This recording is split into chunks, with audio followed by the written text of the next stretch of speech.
Everyone, welcome to another episode of Ask the Influencer. Today I'm super duper honoured to be joined by Ben Firelite. What's up, guys? How you going, man? How's your day been? Bro. Really good. Awesome, dude. It's only just begun, but this should be the highlight of my day. Yeah, how nice is it we got some rain, in Australia? It's finally, man. No more bushfires. Yes, we're finally bushfire free everywhere, actually. Good. Now we got the toilet paper pandemic going on with the coronavirus. Oh yes, it's crazy. Luckily, my mum hasn't been one of the ones going to panic shop, so we're all good here. Yeah, well, it is a respiratory pandemic, not a bathroom toiletry pandemic. Yeah, it's why toilet paper of all things? I know, right? Like if it was lozenges or like, I don't even know, maybe breathing apparatuses. It's crazy. It's crazy. Cool. It's people. Everyone's just scared, running scared, man.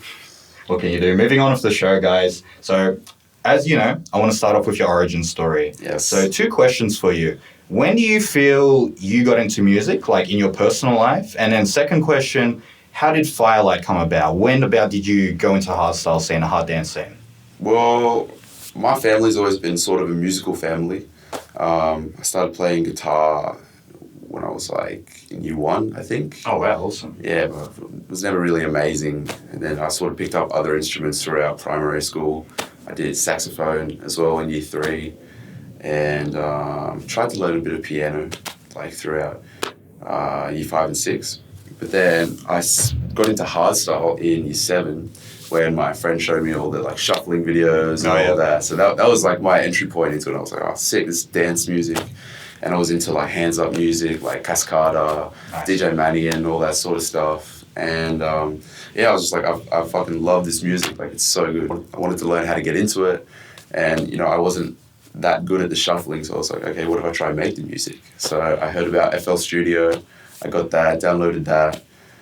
Started out with some melodies and stuff, lots of YouTube tutorials. And I actually had a couple of aliases before I became Firelite. Oh, interesting. Yeah, right. I was in a duo called Infusion with my friend Jay. Yeah, that rings a bell. I think I remember those days. Yeah. It was about maybe, I want to say 2013, 2014. Yep. Cool. And we did that for about a year or 2 years. That was dope. So that was my like first introduction to hardstyle. And then over time, we sort of started to drift away. And I was just like, I was making like a lot of tracks, a lot of music. And I was like, okay, I want to go solo. So I started Firelite. And before you ask about the name, at the time, it really meant nothing. I was just like, what's a cool hardstyle name? I see like Blacklight, Fire this, Fire that. Let's go Firelite. That sounds cool. Sweet. It was going to be Fire with a Y as well. Oh, okay. Yeah, right. I was like, maybe that's too much. We'll dial it down a bit. But, like to this day, I feel like the name is really fitting because, my music is ferocious like a fire, yet it has a sort of light touch. So, yeah, totally, dude. That sounds cringe, but I think that's a good description. No, yeah, absolutely, man. And so that name just came about randomly to you? You didn't have some ideas or inspiration? Oh, there would have been a bit of inspiration, but I can't remember too much now. Yeah, back then. It just made sense at the time. Yeah, cool. And so 2013, how old were you back then, man? I would have been 12. Yeah, right. Yeah. Wow. So, like, everyone in Australia, dude, you've conquered Australia. Everyone knows you as the kid prodigy and whatnot. How old are you now, man? 19. Yeah, right. So you've been in the scene for a good, 6-7 years now? Around that, yeah. Far out, dude. Good on you. Only been in the sort of more, like official clubbing scene of Australia for about 3 years, since... Age and whatnot. Yeah, exactly. It's restricting. But I've always tried to be involved online, I feel like that's where the real scene is in a way. So yeah, that's interesting, man. So you being one of the younger people, it's been really interesting and fun to watch how you've grown over the last few years. Yeah. And so how do you, what advice would you give to people starting out these days? Because you being, one of the newer faces, you can maybe give better advice to other people than some of the older guys that I've had on the show. It's true. I don't know. Don't be afraid to just do your own thing. Don't be afraid to, not follow the norm and, create your own path. And what I try and do is also take a page out of everyone's book, if that makes sense. Yeah. Like, I know a lot of people, they might have one idol and then they get a bit consumed by that and their music might just start reflecting that artist entirely. So if you are inspired by other artists, which is what I was, coming into the scene as a fan, you know, looking at the market, I'm just like, all right, this is what there is. How can I be like them? And, you know, I might try and take the stage presence of one DJ, or, you know, the mix down techniques of one DJ, or, you know, etc. It's endless, you know what I mean? Yeah. So just be open to learn anything from anyone. Cool. That's really good advice, man. Yeah. And so would you say that these days it's really essential and important to be active with social media? Oh, yes. Absolutely. Yeah. Like every day it's growing more and more based on social media, I would say. Yeah. Instagram is probably the biggest, I would say. Would you say, I've noticed that you're really active every day on Instagram. Would you Yeah. say that's your biggest platform at the moment? Yeah, or? Instagram for sure. Facebook second. It's close second. Instagram is just so much more direct and media-based, like picture and video. So I'm always, you know, doing new photo shoots, you know, trying to create video content from shows of the weekend, you know, anything like that, just to keep my present on social media, you know what I mean? Yeah, right. And I feel like if you step back from that, people notice. Yeah. So there's definitely like a sense of urgency to keep posting, you know what I mean? To keep leveling up. So, yeah. That's really interesting. So, how do you stay on top of the content? Because I know that you seem to be almost daily, and it's so impressive that you keep that up. Man, it's like I said, photo shoots. So if I do a photo shoot, I'll try and get like 25 different photos done, you know, maybe with some like quirky actions or something, just so you have something like relatable to caption with that. But just anything really, like if I see, you know, if there's something cool going on in my life, I'll try and always get a good photo of it so I have something to post about. It's just like being proactive and thinking about, you know, how can I create more content just from every aspect of your life? How can you turn these events into content? Sweet. Yeah. So you'd say it'd be a good idea maybe to like stockpile a whole bunch of content. For sure. Have that ready, Definitely. and then that way you've got something to put out. Yeah. Like a lot of people are like, oh, it sort of looks like you're posting the same photos, but that's just because I try and spread it out over, you know, months if I can. Yeah. No, that's a good idea. Yeah, sweet. You being strongest on Instagram, do you feel that TikTok is slowly catching up? Do you feel like Facebook's dying? Do you think that we're all going to transition to a new platform and some other ones are going to be out the door? It's funny you say that. I think one that's definitely out the door, for me at least, is Twitter. Right, yeah. I just have never been able to get into Twitter. Yeah, same. I've just never found the purpose of it. It took me so long to build a following. Yeah. So I was just like, not going to bother. Yeah, cool. TikTok is something that I think definitely will become more popular. Yeah. It seems like a lot of people are really pushing it for it to be more popular though. Yeah. So, like, do you know Gary Vee? Yeah, love Gary Vee. Yeah, he's great. I always watch He his inspired videos. this show along with my cheesy Really? RC influencer. I ripped his off, There you go. and here I am. Thank you, Gary Vee. Yeah. He's good. He's a big motivator for me as well. Yeah. You know, just a get shit done sort of guy. Absolutely. But yeah, he's inspired me to get TikTok, so I got it. It's hard to know what content to create for TikTok because you know you think TikTok and you just think 13-year-old girls doing dances and shit. How can me as a musical professional artist, you know, promote myself on a platform like this? But I think that is something once mastered can be really effective. So I'm still working on it myself, like you know, trying to figure out good content to make. But like, I think for fans to see that sort of quirky side of you is also really effective. You know what I mean? It makes you more relatable as a person. So I think TikTok will take off for sure. It is interesting. It's hard to know what kind of content goes on there, hey, because It is. I've just been posting random videos. Oh, you are on TikTok? I just started TikTok 2 weeks ago. I'll follow you. Oh, thanks, man.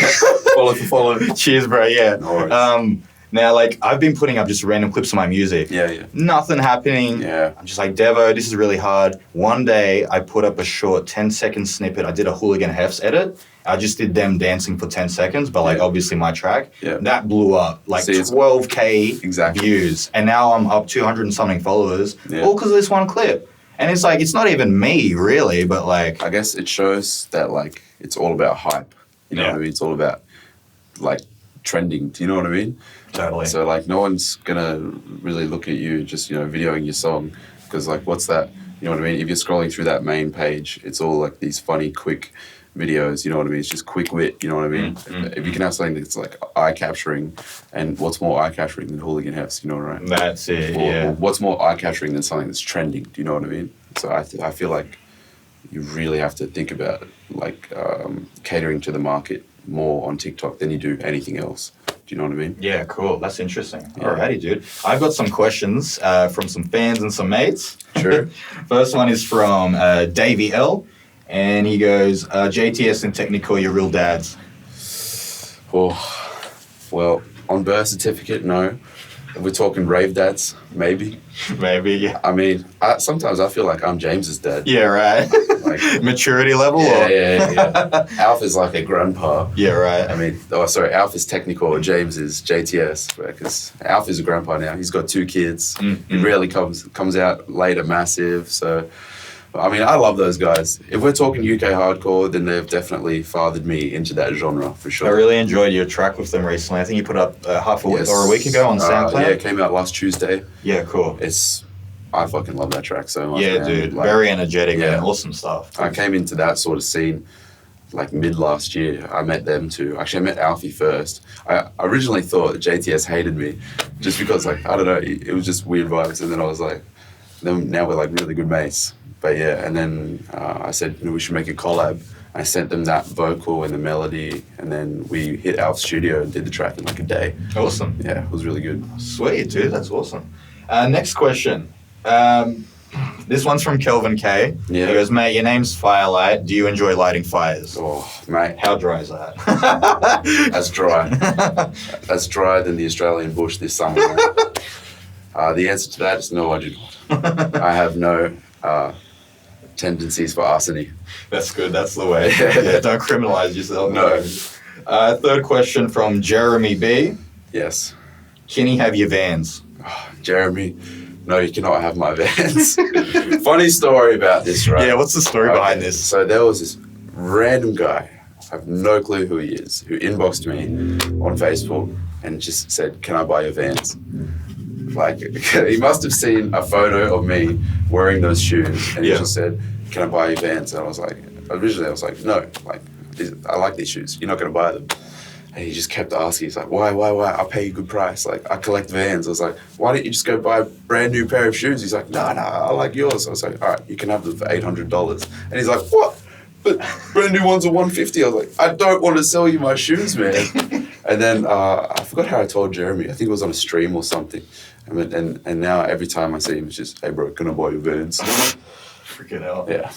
That's a great story. No, Jeremy, you will not buy my Vans. Freaking hell. Alrighty, dude. So they're the questions. Now, moving on. What's going on in your life at the moment as Firelight? So, off camera, you did mention that you're doing music now full time. Yes. Awesome, dude. Congrats. Thanks, man. Living the dream. It was a big step, and it's honestly paid off. I left work last year in November, and since then it's just been, day in, day out of the studio, late nights, lots of Monster energy drinks. The grind. Yeah, the grind. But I've managed to finish about 12 new tracks, and they're probably the best I've ever made. Sweet. So is that going to come out singles, EP, or an album? I don't know. I'm thinking about doing an EP or something like that, but at the moment it's just looking like singles.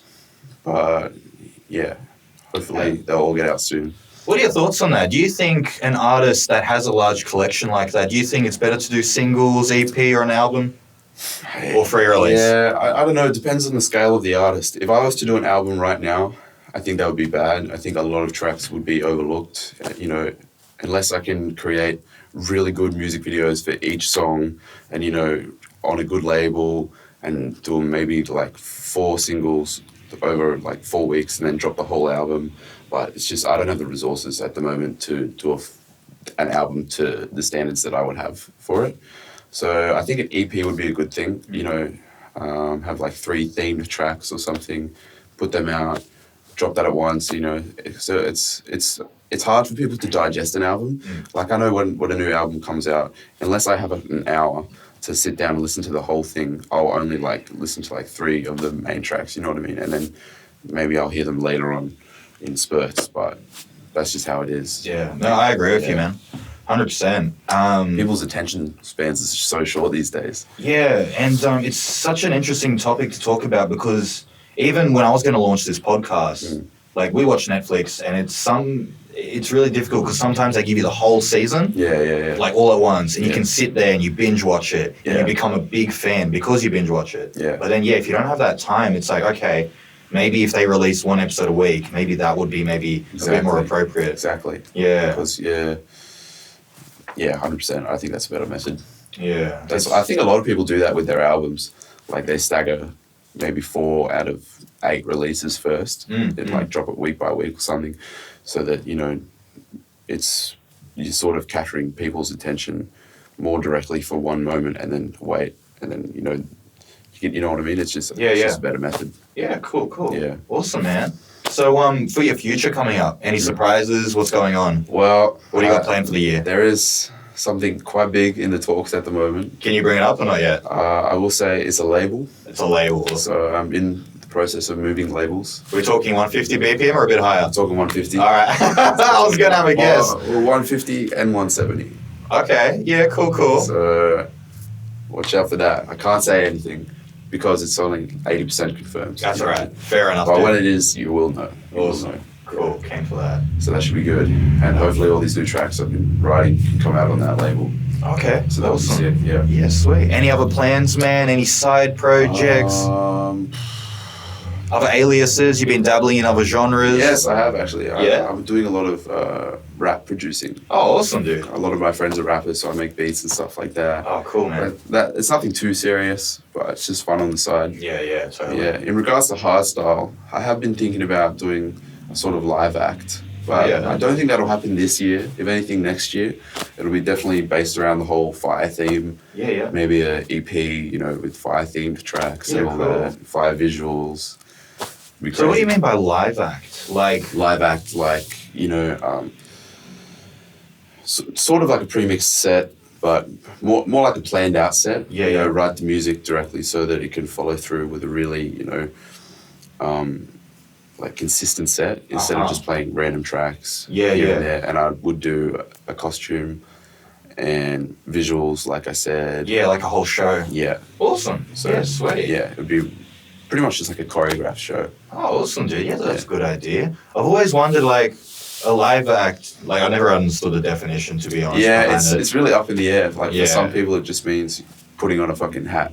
Or Yeah, for some yeah. people, it means, a whole concert. Yeah, So that's it. I've always, depends to what like, extent you want to take it to, I guess. that's it. For me personally, I always imagine, like, have they got, like, an instrument with them on stage? Like, what's going on? Are they playing live? Well, Like, that's something I've been thinking about too, because I can play instruments and I would love to incorporate that on a live level, but I think I wouldn't have the audience for it to be as effective until later on down the track. Fair. So you just want to build up your... Exactly. bit Do more, it at the right moment. that's good, dude. There's no need to rush that sort of thing. Totally. So Cool. yeah. What are your on the topic of that? Have you always been a patient guy? Like, do you have any? Like me personally, for example, I get really impatient quick, and I find that's my biggest issue with my own projects and whatnot. Yeah. What advice do you have for people like me? Well, I think I'm there with you. I'm pretty impatient too. I can be really short-sighted. Struggle to see. If I take my time with this, then I'll be here. I'm just like I want perfection now, and sometimes I can get really down because I'm not getting good results straight away. So I'm still learning this, but the one thing I have learned is that just be patient with yourself and don't expect too much straight away. Like, you're gonna fail, and your tracks are gonna sound shit before they sound great. And like, there's 100 sayings I could say about failure comes first before success. You know what I mean? That's cool. Yeah, just patience is key, and my manager helps with that. He helps me with that a lot because I'll be like, why aren't I playing in Europe yet? Why aren't I playing in this? But he's just like it'll come, man. Like, just focus on what you can do now to get to where you want to be. Yeah, cool. So you brought up, you've got a manager. Have you always had a manager? Is that something more recently? For 3 years I have. 3 years. I've been signed with Lucky Entertainment. Oh, yep. Cool. Yeah, so they do my bookings and management. Awesome. Yeah. Awesome. And did they approach you? Did you approach them? They approached me. Well, my manager did, Jay. Cool. He's really good. He's like one one of the best managers, I would say. Awesome. Yeah. And would you recommend to people that they should get a manager, or do you feel that it depends on the... I think it depends. I don't think it's completely necessary. It helped me a lot with sort of professionalizing my business. Yeah, cool. And it's so good having someone to handle just the business side of things. Yeah, so you don't have to worry about that. Yeah, Awesome. you can fully focus on the creativity, you know, like a problem arises and you can just be like, can you deal with this? So that's great. But it's not going to make your music any better. Do you know what I mean? So if you don't already have skill or talent, getting a manager isn't going to give you that. Do you know what I mean? It's really good for just bringing you to a more professional level, I would say. Okay. Yeah. Cool. And just lessening your workload as well. Yeah, hey? exactly. Awesome. I don't handle any of my bookings, so that's really good. But there is a difference between a manager and a booking agent. Okay. So luckily mine is both. But I know a lot of people, they just have a manager. Yeah. Or just a booking agent. So figure out what you want and don't sell yourself away because management does take a cut. Figure out, know your worth. Make sure you're getting the best deal for yourself. I'm in a really good position, luckily. So, just... Sweet. Yeah. And you've got your eyes set on Europe now, hey? Yeah, that's definitely the big goal. Right. Just because I feel I've achieved a lot here in Australia. Yeah, absolutely, man. And there is a certain, max point you can get to before you need to be going overseas to get to a bigger level. Yeah. Someone, I think I brought this up on another episode, but someone that I've had on an earlier show, they mentioned that they feel like Australia has a limited ceiling. Yeah. And so that the next step was for him to move overseas. Yeah. Because he feels that some of the other countries, they might have maybe a higher ceiling or threshold that you can. Yeah, I think it's just for. resources, events, agencies, labels, everything, videographers even. For me, the next step is consistent releases on a big label and hit music videos. And then with that comes big bookings. And then with bookings comes better videos because you can film those bookings. And that's something that's just not consistent in Australia at the moment. Right. So Holland is definitely on the books. That's a big goal for me. And just building a scene there because I know the scene here so well. So I would have to build a new market for myself over there. But that's something that I can start preparing online before I get there. Yeah. So yeah. Totally, yeah. I want to touch on that. So do you feel that you can do everything to get to that goal? Do you think you can do it here, or do you feel like you might need to move overseas? That's a question I ask myself a lot. And I feel because I ask myself, what happens if I can make tracks as good as Headhunters, but I'm over here, you know what I mean? And then, like I said before, I think it comes down to resources. Right. There's just only so far that you can be employed in hardstyle here. Do you know what I mean? I think the other tricky question is flight and expenses. Yeah, exactly. If you want to be booked frequently, as an artist at my level, no one, no promoter from over there is going to pay $2-3K to house me and fly me over from Australia to Europe, just for a side stage show or a, lower stage show that they're not really going to get paid off for. Do you know what I mean? Yeah. So unless maybe you hit that, you gain a following that large that it's worth their while. Unless I just pop up and go crazy. And they want to get me over there. Because at the moment I want from them. They don't want from me. Do you know what I mean? So you got to think of it like that. Yeah. So the best thing I can do is put myself within reach. Yeah. You know what I mean? Just by living in Europe would be so much better. Totally, dude. So yeah, that's a goal for me for sure. Yeah. But for now, you're just thinking about it. No plans so far. Or... Oh yeah. For now, I'm just working, saving money, continue writing music. Because even right now, my music isn't as great as it could be. I mean, it might never be, but I want to get to a more consistent level first. We're always aiming higher, right? Always, man. Always hungry. Even after I finished three of what might have been my best tracks ever, I'm still all right, cool, but there's so much better that I can do. And, you know, I might try and sit down at the computer the next day and try and create what I think is better. But even then it might not come. So it just takes a while for that inspiration to come. You know what I mean? Some of my best tracks that I've done, my recent one, All of My Time on Electric Fox, some of my new unreleased ones, I've written them in like 4 hours, like in one sitting, just because it's just that, you know, like, it just comes, man, like that inspiration, and I can have like the whole track laid out in my head, and then it's only going to take like 4 hours for me to lay it out. But then other days I might sit at the computer for 4 hours and nothing will come out. You know what I mean? Yeah, I agree, man. Sometimes I try to like force it even. It's like, oh, I need to go for like this kind of aesthetic, do this, and like you sit in front of the computer for a few hours, it's just not happening. Yeah. And other days I'll be like playing a game on my computer and I'll be like, oh, maybe I'll just, you know, dick around for an hour or two, and it's like, bam, whole track done. Exactly. And it's like a banger. You never know when it's going to come. Yeah. But I think forcing yourself, it can be bad, because it can make you feel like that you're not good, you know what I mean? So I try, whenever I'm feeling too, like I can't get something out, like I can't get an idea out, I'm not going to bomb myself and just keep trying and fail. I'm just going to take a step back and maybe focus on sound design or something that's more methodical, something that doesn't rely on inspiration, do you know what I mean? Or, you know, finishing other tracks.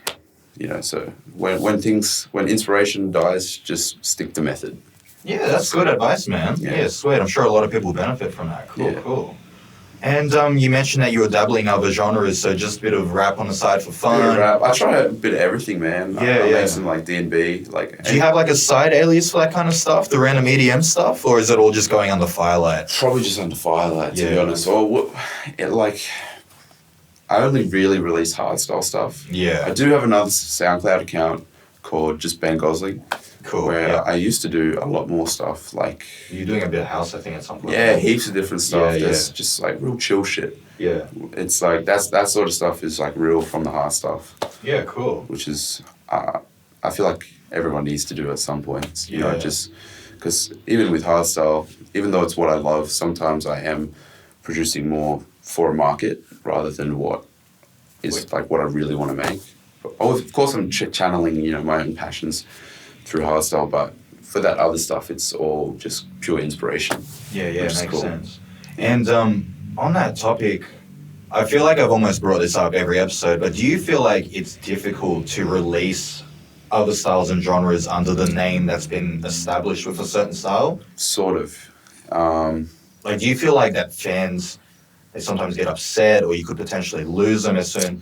Like, for example, you know, Firelight, you put out a D&B track, do you feel like people would get upset, or do you feel like they wouldn't mind? I don't know. I feel like good music is good music. Yeah, and cool. Most people can appreciate that. Yeah. If I came out with, like, a big room track, that might not be well received as, like, you know, a happy hardcore track, you know what I mean?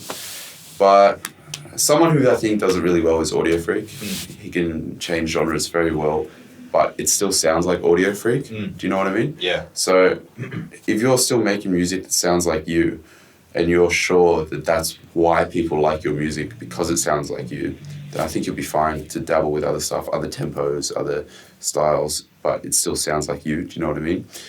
But like, say I made a track that was just totally different and released it as Firelight. Say I made an orchestral track and released it as Firelight.